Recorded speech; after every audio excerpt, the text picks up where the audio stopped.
Nang magkaroon ng ibang lalaki si Mama, nagbago ang takbo ng aming pamilya. Iniwan niya kami ni Papa at ako, bilang nag-iisang anak ay lumaki na wala siyang gabay. Dahil dito, maaga akong nag-asawa sa edad na 18 at nagkaroon ng anak.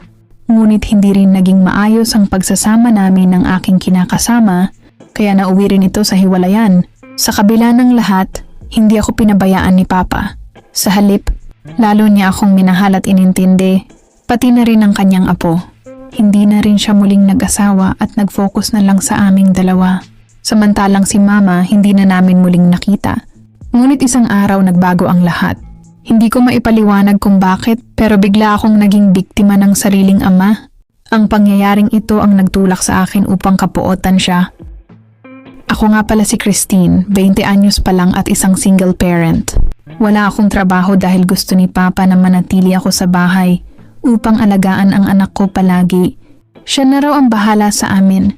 Kaya labis akong nagpapasalamat sa kanya. Isang umaga, bago pumasok si Papa sa trabaho, nagpaalala ako sa kanya.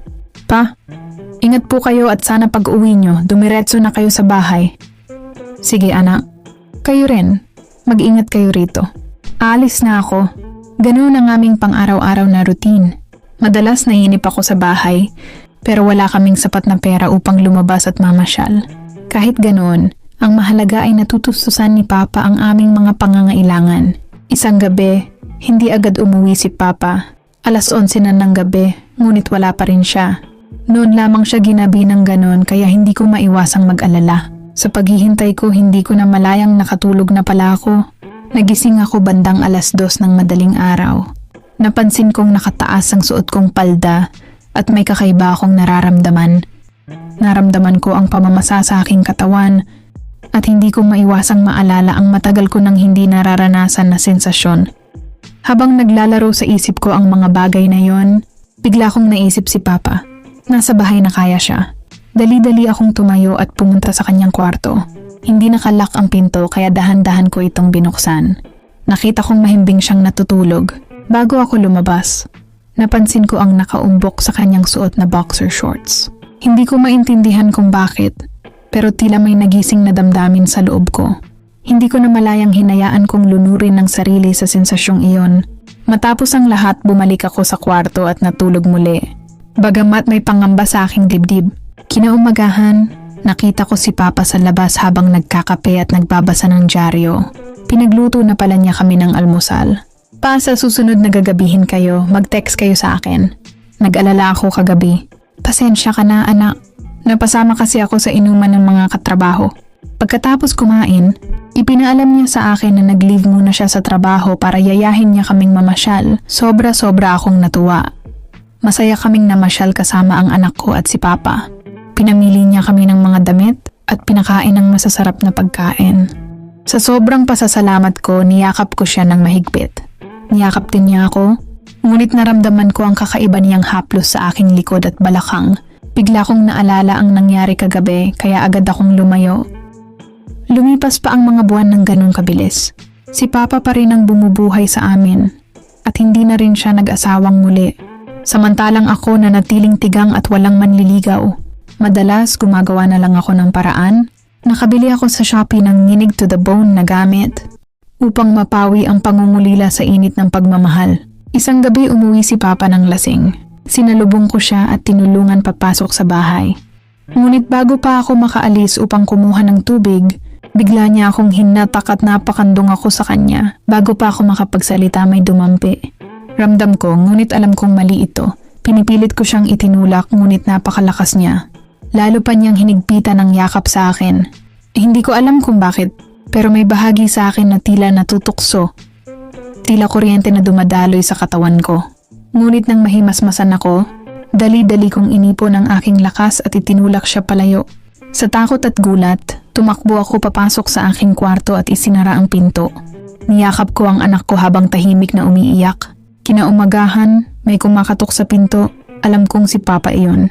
Wala akong balak siyang harapin, ngunit bago ko pa mapigilan, binuksan na ito ng anak ko. Apo, mauna ka nang kumain sa kusina.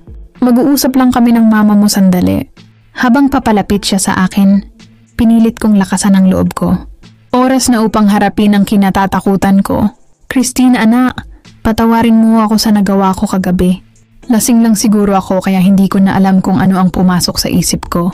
Pangako di ko na yun uulitin pa. Kaya sana wag ka nang matakot sa akin. Magsimula ulit tayo gaya ng dati. Pagkatapos noon ay pinunasan ni Papa ang mga luha ko saka ako mahigpit na niyakap.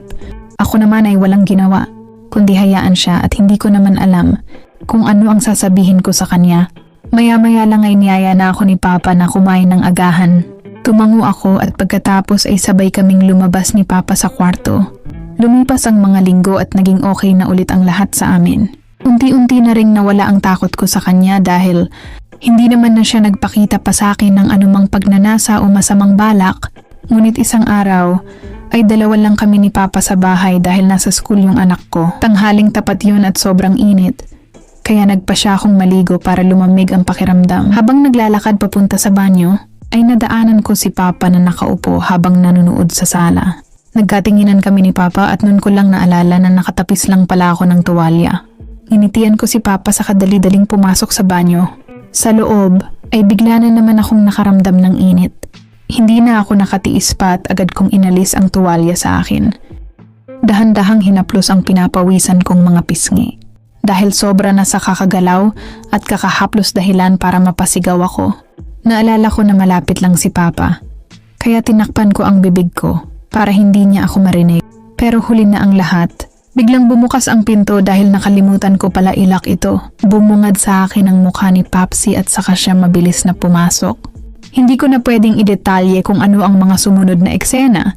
Kayo na lang ang gumawa ng kwento para doon. Nagulat ako na napakahusay pala ni Papang bumungkal ng lupa at mag-araro ng bukid. Halos himatayin ako ng mga oras na iyon sa nangyayari, Miss May. Halos nakalimutan ko na ang aking pangalan. Maya-maya lang ay naramdaman ko na ang bunga ng sipag at tiyaga sa pagbungkal sa bukid ni Papa. Nang makontento na kami ay tinitigan ako ni Papa at saka hinawakan ng Christine, sa wakas naging masaya na tayo. Matagal na kitang gustong mapasaya, kaya hindi na ako nag-asawang muli mula nang iniwan ako ng mama mo at siya ay sumama sa ibang lalaki. Kasi ikaw ang inaabangan ko. Gusto ko pag nasa tamang edad ka na, ako na ang magpapasaya sa'yo. Mabuti na lang at hindi ka na rin nag-asawa ulit. Ako na ang bahala sa inyo ng anak mo. Hindi ako makapagsalitang nakatingin lang kay Papa. Hindi pa rin ako makapaniwala sa ginawa namin pero imbes na matakot o mailang, tila ba nabunutan ako ng tinik at na-relax ang aking katawan. Simula noon ay walang humpay na niya akong tinutulungan araruin ang bukid. Walang araw o gabing tumutulong sa akin si Papa pag nangangailangan ako ng tulong. Ang dati kong nalalanta at natutuyong mga bulaklak, ngayon ay halos araw-araw nang nadidiligan. Ako naman ay walang pagtutol sa mga bagay na iyon. Kasi gustong-gusto ko na yun. Lumipas ang mga buwan. Hindi ko maiwasan na magtaka kung bakit sa dalas ng pagtatrabaho ni Papa sa bukid, hindi nagbubunga ang mga palay. Dahil doon ay napaisip ako kung talaga bang anak ako ni Papa. At kung talagang anak ako ni Papa, sigurado ako na hindi niya gawin yung ginagawa namin. Simula noon ay nagduda na ako. Hanggang sa isang araw, habang nasa labas kami ni Papa, ay nagulat kaming dalawa dahil may isang tao na bigla na lang nagpakita sa amin. Pagkalipas ng maraming taon, si Mama, tanda ko pa ang itsura niya kahit 10 taon lang ako nang iwan niya kami ni Papa para sumama sa ibang lalaki. Ikaw na ba si Christine? Anak, ang laki mo na ngayon. Tanda mo pa ba ako na mama mo? Hindi ko siya sinagot at galit na tiningnan sa mata. Christine, pumasok ka muna sa loob. Mag-uusap lang kami ng mama mo. Hindi, Papa, dito lang ako. Gusto ko marinig yung sasabihin ni Mama. Gusto ko marinig kung bakit niya tayo iniwan at bakit siya sumama sa ibang lalaki. Sige Ma, magsalita ka ngayon. Bakit ngayon ka lang ulit nagpakita? Anong kailangan mo sa amin? Bakit ka pa bumalik? Hindi na napigilan at tuluyan na ring umiyak si Mama. Anak, gusto na kitang isama sa Amerika. Miss na miss ka na namin ng mga kapatid mo. Ngayon lang ako bumalik dahil may kakayanan na akong buhayin ka kaya sumama ka na sa akin. Hindi ako sasama sa iyo, Ma. Hindi ko iiwan si Papa. Saka ang kapal naman ng mukha mo para kunin ako kay Papa. Ang tagal mong nawala. Tapos ganun-ganun mo na lang ako kung bawiin kay Papa. Kahit anong gawin mo, hindi ako sasama sa iyo. Saka wala ka naman alam sa buhay ko. Hindi mo nga alam na nagkaanak ako ng maaga kasi umalis ka na sa buhay ko? Si Papa lang ang nag-alaga sa amin ng anak ko. Anak, hindi mo tunay na ama yan. Anak kita sa dati kong kinakasama. Inako ka lang niya pero hindi mo siya tunay na ama. Kaya sa akin ka na sumama. At kailanman hindi yan magiging ama mo dahil baog yan. Kaya hali ka na anak, umalis na tayo. Magiging maganda ang buhay ninyo ng apo ko dun sa Amerika. Nang marinig ko ang mga sinabi ni Mama, ay nagulat ako at hindi makapaniwala. Tama nga ang kutob ko na posibleng baog nga si Papa at tama din ang hinala ko na hindi ko siya tunay na ama. Sa mga oras na yon, hindi ko alam kung matutuwa ako o malulungkot pero gusto ko pa ring makasiguro at manggaling mismo kay Papa ang katotohanan. Papa, totoo ba ang sinabi ni Mama na hindi kita tunay na ama? Christine, totoo yon. Hindi kita anak, kaya siguro mas mabuti pa sumama ka na lang sa mama mo. Tama siya na mas maganda ang kinabukasan ninyo ng anak mo sa ibang bansa. Kaya sige na, mag-impake ka na. Huwag mo na ako alalahanin dito. Kaya ko mag-isa. Bigla akong nalungkot sa sinabi ni Papa. Hindi ko kayang humiwalay sa kanya. Lumaki ako at nakamulatan na siya na ang tumayong tatay ko. Maliban doon, nagugustuhan ko na yung takbo ng relasyon namin. Lalo na ngayong nalaman ko na hindi pala kami magkadugo. Responsible siyang tao at masaya din kami ng anak ko na kasama siya. Napapaligayan niya ako sa lahat ng bagay at nabibigay ang pangangailangan ko. Makalipas ang ilang minutong pag-iisip, nagpasya ako na hindi na ako sasama kay Mama. Hindi ko iiwanan ang taong tunay na nagmamahal sa akin simulat sa pool. Papa, kahit hindi tayo magkadugo, simulat sa pool ikaw na ang tumayong ama ko. Binuhay mo kami ng anak ko at sayo ko nakita ang tunay na pagmamahal. Kailanman hindi mo kami iniwan. Hindi katulad mo ma, pasensya ka na. Pero umalis ka na at huwag ka nang babalik. Magpakasaya kayo sa ibang bansa. Hindi ka namin kailangan ng anak ko. Kahit kailan hindi ka naging mabuting ina sa akin. Tutal sanay ka naman na wala ako sa buhay mo. Pues kalimutan mo na ako na anak mo. Kaya umalis ka na. Wala na ring nagawa si Mama at umalis na siya habang umiiyak. Pagkatapos nun ay dali-dali kong niyakap si Papa at saka nagpasalamat. Pumasok kami sa loob ng bahay at doon ko napagtanto na mahal ko si Papa. Ang mga sumunod na pangyayari ay mas lalong naging kapanapanabik. Dahil nalaman ko na wala akong dapat ipangamba sa nakaraan. Mas lalo akong nagpapatulong kay Papa na palaging bungkalin at patubigan ng bukirin. Dahil lagi itong tigang sa tubig, paminsan-minsan binubunutan din niya ng mga damo ang pananim para lagi itong malusog. Lumipas ang mga taon, tumatanda na si Papa, ngunit hindi pa rin kami nagkakaanak.